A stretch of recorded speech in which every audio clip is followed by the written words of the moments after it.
નમસ્કાર મિત્રો, વેધર ઇન્ફોર્મેશનમાં આપનું સ્વાગત છે અને હું છું પરેશ। ખાસ કરીને આજના વિડીયોમાં આપણે વાત કરવાની છે આવનારા દિવસની અંદર હવામાનમાં એક પલટો આવી શકે છે। વેસ્ટર્ન ડિસ્ટર્બન્સની જે ટ્રફ હોય છે એ ગુજરાત સુધી લંબાવાને કારણે ગુજરાતના અમુક વિસ્તારોની અંદર માવઠાના ઝાપટા પડી શકે છે। સંપૂર્ણ વાત સમજવાની છે। સૌપ્રથમ તો હું આપને એ જણાવી દઉં કે અત્યારે આપણે આ જાન્યુઆરી મહિનાનું જે 50% જે સેશન છે એ પાર કરી ચૂક્યા છે, એટલે અડધો જાન્યુઆરી મહિનો છે એ પૂર્ણ થઈ ગયો છે। એટલે સ્વાભાવિક રીતે અત્યારે જે ઠંડીનો માહોલ હોય, અત્યારે દરિયાઈ તાપમાન અને જમીની તાપમાન છે બંને નીચું આવતું હોય છે, જેને કારણે આપણે દરિયાની અંદર અત્યારે કોઈ પણ સિસ્ટમ બને કે એક્ટિવિટી થાય તેવી સંભાવનાઓ ન હોય। એ જ મુજબ અત્યારે બંગાળની ખાડી કે અરબ સાગર છે બંનેમાંથી કોઈ પણ એક જગ્યાએ સિસ્ટમ બનવાની નથી, એટલે એના તરફથી આપણે કોઈ ખતરો નથી। સ્વાભાવિક રીતે અત્યારે જે શિયાળાની સિઝન ચાલુ હોય એટલે ઉત્તર ભારત ઉપરથી WD એટલે કે વેસ્ટર્ન ડિસ્ટર્બન્સ પસાર થતા હોય ને એમાંથી કોઈ મજબૂત વેસ્ટર્ન ડિસ્ટર્બન્સ પસાર થાય ને એનો ટ્રફ છે આપણા સુધી લંબાય ત્યારે ચોક્કસથી આપણા વાતાવરણમાં પલટો આવતો હોય, ઝાપટા પડતા હોય છે, માવઠું થતું હોય છે।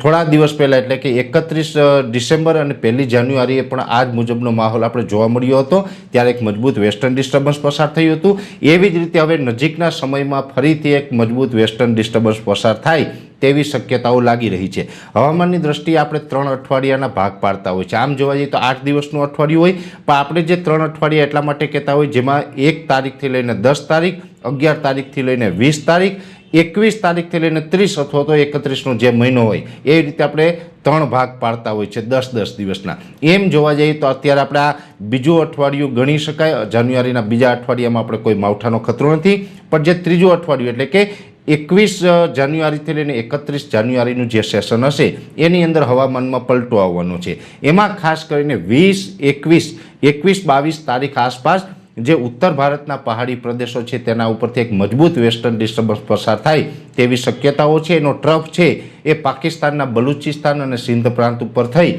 અને ગુજરાત સુધી આવે તેવી શક્યતા લાગી રહી છે, જેને કારણે જાન્યુઆરી મહિનાના છેલ્લા અઠવાડિયાની અંદર ગુજરાતના હવામાનમાં પલટો આવશે ને અમુક જગ્યાએ માવઠાના ઝાપટા પડે તેવી શક્યતાઓ છે, જેમાં ખાસ કરીને 21 તારીખથી લઈને 25 વચ્ચે લગભગ તો આ માવઠાનો જે માહોલ છે એ જોવા મળશે, જેમાં વધુ શક્યતા છે એ 21થી 25ની અંદર છે। જોકે 21થી 25 એટલે 5 દિવસ કન્ટિન્યુ નથી આ હવામાન પલટાવાનું કે માવઠું થવાનું।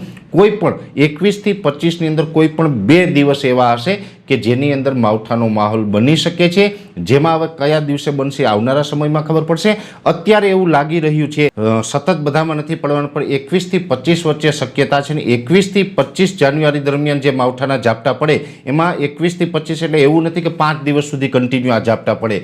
21થી 25 વચ્ચેના કોઈ પણ 2 દિવસ એવા હશે કે જેની અંદર માવઠાના ઝાપટા છે એ પડી શકે। જોકે આ માવઠું છે અતિ તીવ્ર નહીં હોય, સામાન્ય હશે અને એકદમ છૂટાછવાયું હશે, એટલે આપણે બહુ ડરવાની કે ગભરાવાની જરૂર નથી। પણ ખાસ જે પાકિસ્તાનના બલુચિસ્તાન અને સિંધ પ્રાંત ઉપર થઈને જે આ ટ્રફ છે ગુજરાત સુધી લંબાય એટલે જે વધુ શક્યતા છે જે વિસ્તાર વાઇઝ એની અંદર સૌરાષ્ટ્રના ક્ષીમિત વિસ્તાર, છૂટાછવાયા ભાગો, કચ્છના મોટા ભાગના વિસ્તારો અને ઉત્તર ભાગના વિસ્તારોની અંદર ઉત્તર ગુજરાતના જે ભાગો છે એની અંદર આ વધારે અસર પાડી શકે છે અને ત્યાં માવઠું થઈ શકે છે। એ વિસ્તારને બાદ કરતાં દક્ષિણ ગુજરાત હોય કે મધ્ય ગુજરાત હોય એમાં અસર થાય, પણ તેમાં ક્ષીમિત વિસ્તારમાં એકદમ સામાન્ય અસર થાય। બાકી કચ્છ, સૌરાષ્ટ્ર અને ઉત્તર ગુજરાતના ભાગોની અંદર 21થી 25 વચ્ચે કોઈ પણ 2 દિવસ એવા હશે કે જેમાં માવઠાના ઝાપટા પડવાની શક્યતાઓ છે। આ શક્યતા છે મેં આપને જણાવ્યું એમ કે ઉત્તર ભારતના જે પહાડો ઉપરથી વેસ્ટર્ન ડિસ્ટર્બન્સ પસાર થવાનું છે ને એનો ટ્રફ છે એ ગુજરાત સુધી લંબાવવાનો છે, એને કારણે